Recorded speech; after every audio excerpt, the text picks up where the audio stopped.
How should we as good people deal with evil? I really don't know, but I think that's a question we need to talk about today, because that's an issue all of us need to have an understanding of, because we're all being confronted by evil today in our modern times. What got me on this topic is I recently saw a story about a Navy veteran in Idaho, and he was in the State House in Idaho, and there was a satanic statue display inside the State House, and he tore it down, and then he was charged with a hate crime. Okay, and when I say satanic, I don't mean it was a lewd statue that he just misinterpreted, or rightfully interpreted that way. It was just straight up satanic, goat head, half man, pentagram, the whole thing, straight up just obvious satanic statue. Put up there proudly by Satanists. Okay, how should he have reacted to that? Okay, and my thought was, how should a Christian react to something like that? How should Christians react to evil? And then it occurred to me, well, there's a lot of good people in this world that aren't Christians. So a lot of Jews, a lot of atheists, agnostics, and so on. So this isn't just how should Christians deal with evil, this is how should good people deal with evil. Okay, and Satanists are evil. I mean, their intent is to be that.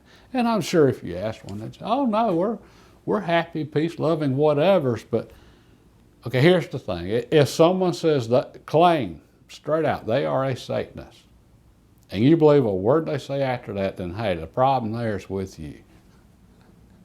So how should those of us that actually care about doing good things for other people, being humble, being honest, truthful, all that good stuff, how should we deal with evil? I don't know. And in the past, we had laws for such things, but our society, it isn't nearly as moral as it used to be. So now we've got things like Texas literally being invaded by illegal immigrants, criminals. They're breaking the law, they're criminals. Okay, and I keep hearing about amnesty for them. Okay, I'm all for amnesty for the ones that have already came here.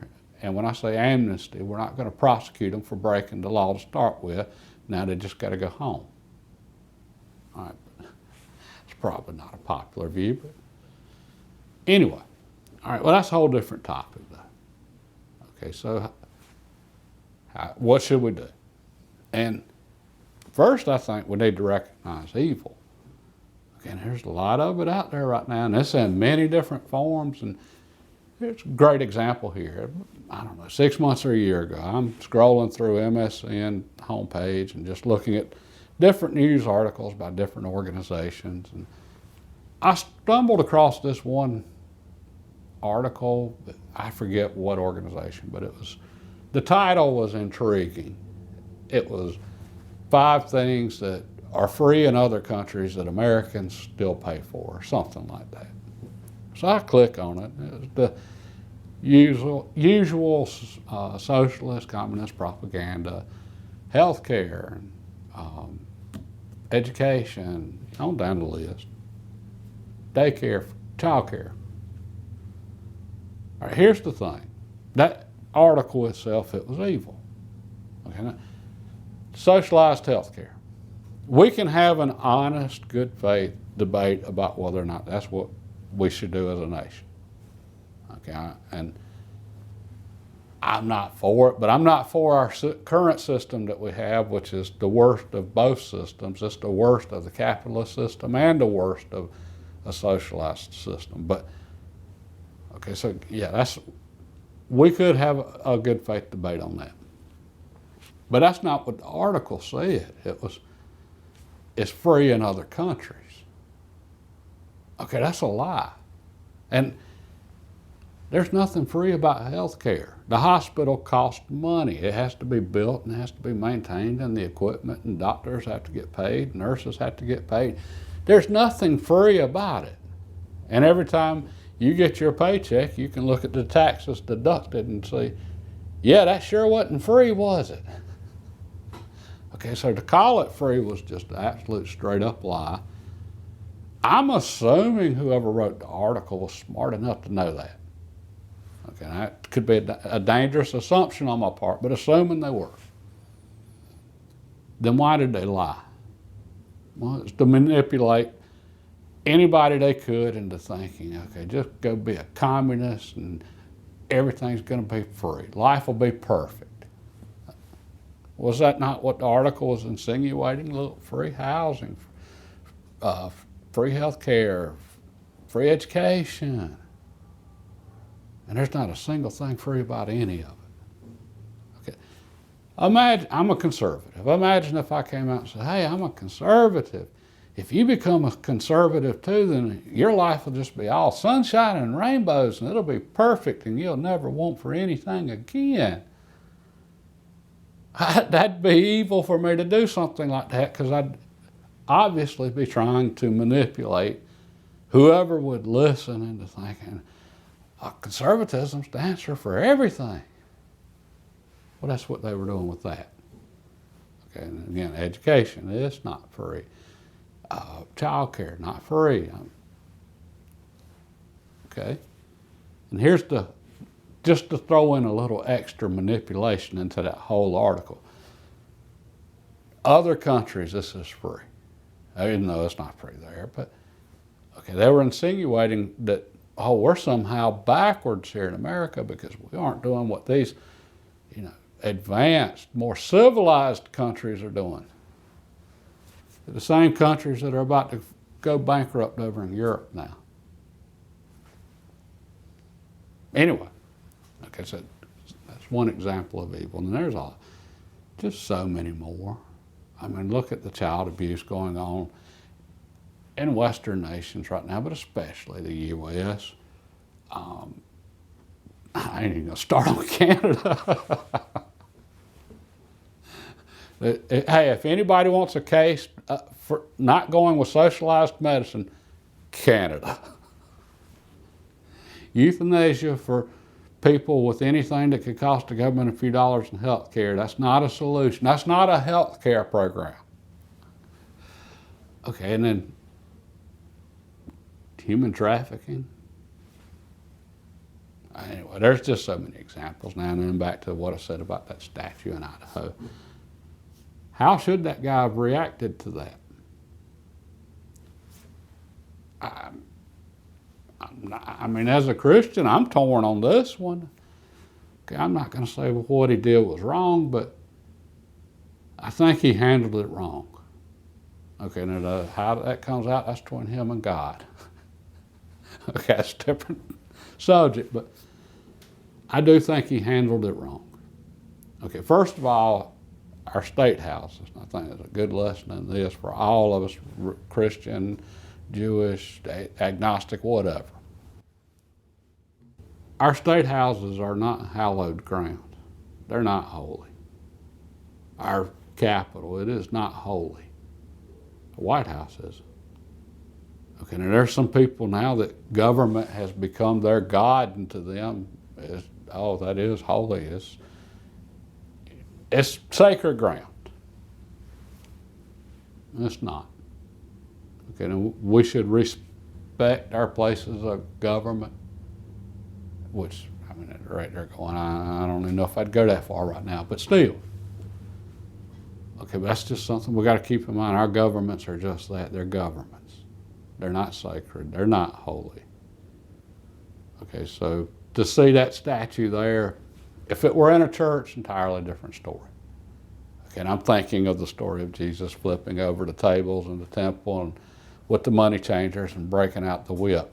Okay, so there are examples here for us Christians from the past, but that was in the temple.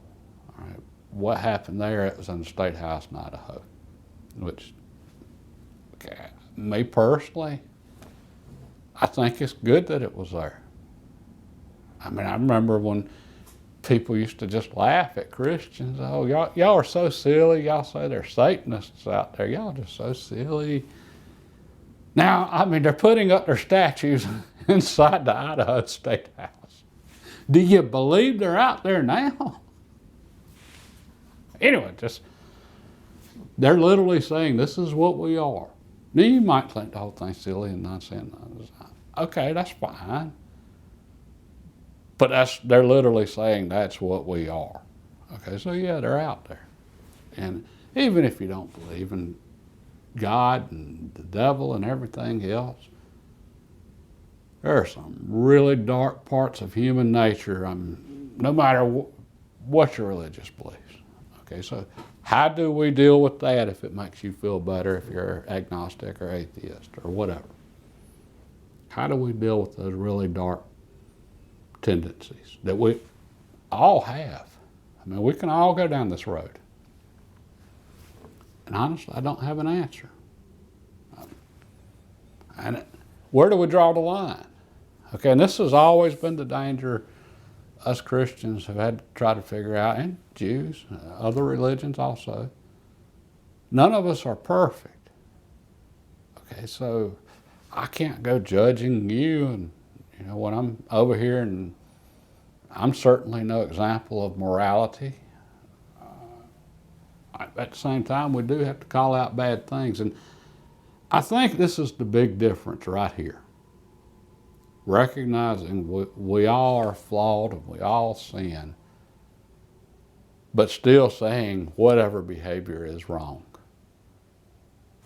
I think that's the big difference between those of us that are trying to be good people, those of us that are good people, Christian, Jewish, atheist, whatever, to recognize there should be some standards for our behavior.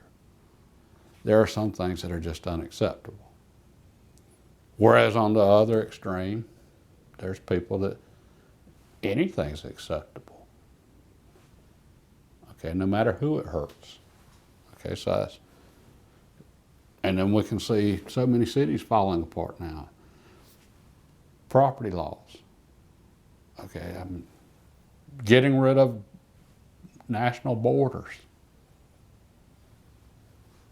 without the consent of the people.